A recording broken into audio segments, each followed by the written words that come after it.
Alors nous sommes ici juste à la frontière de la Touraine, au niveau du département de la Vienne, de la région Nouvelle-Aquitaine. On est sur un espèce d'éperon rocheux, dans une région un peu plate. Depuis l'époque gallo-romaine, on parle un petit peu de ce site comme un site de frontière.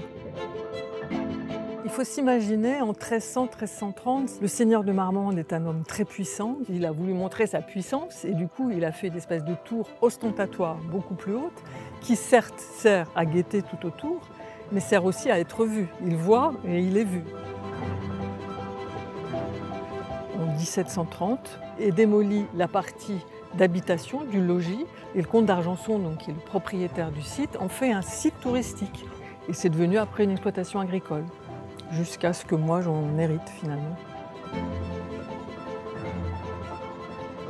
Alors la datation de la charpente, c'est 1380-90. La structure même était plus qu'endommagée. Et là, c'était plus du domaine du bricolage. Il fallait vraiment passer à des choses sérieuses. Et c'est aussi pour ça qu'on a pris des décisions, à savoir, dans un premier temps, faire classer ce site pour pouvoir en trouver les moyens de le réparer, quoi.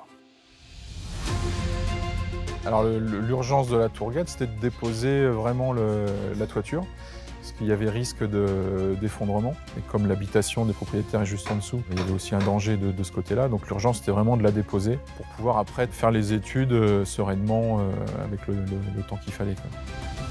Et puis on en est arrivé à la conclusion que le mieux était de refaire une charpente à l'identique, puisqu'on avait quand même le modèle en place, bien que dégradé, on avait quand même le modèle. On a voulu la refaire avec les techniques traditionnelles, c'est-à-dire avec du bois vert, coupé juste avant le chantier. La charpente a été taillée essentiellement avec du bois de chêne qui se trouve sur la propriété. Et quand il est en bois vert, en fait, c'est plus facile à tailler. Ce n'est pas forcément des arbres droits, ils ont une forme un petit peu irrégulière. Donc ces formes ont été conservées pour bien suivre le fil du bois, en fait, pour ne pas trop le contraindre. Quand les pièces ont été taillées, débitées à la hache, c'est ce qui fait que l'ouvrage reconstruit en totalité a des formes un peu... rien n'est vraiment droit. La question qu'il faut se poser par rapport à une œuvre, quelle qu'elle soit, c'est comment est-ce qu'on donne envie à un jeune de réaliser cette œuvre. Vous savez, aujourd'hui, on est en train de construire ce qui sera un monument historique dans quelques années qu'il faudra rénover. Donc, si on ne transmet pas le savoir-faire, il va disparaître. Il faut créer la passion. Sans passion, il n'y a rien. Chez les compagnons, c'est la passion qui mène à tout. Ici, c'est pas Chambord, c'est pas un grand château, mais c'est un site qui est important dans son territoire. Les villages autour connaissent Marmande. Il a une raison d'être ici. On fait des animations, on fait venir du monde, etc.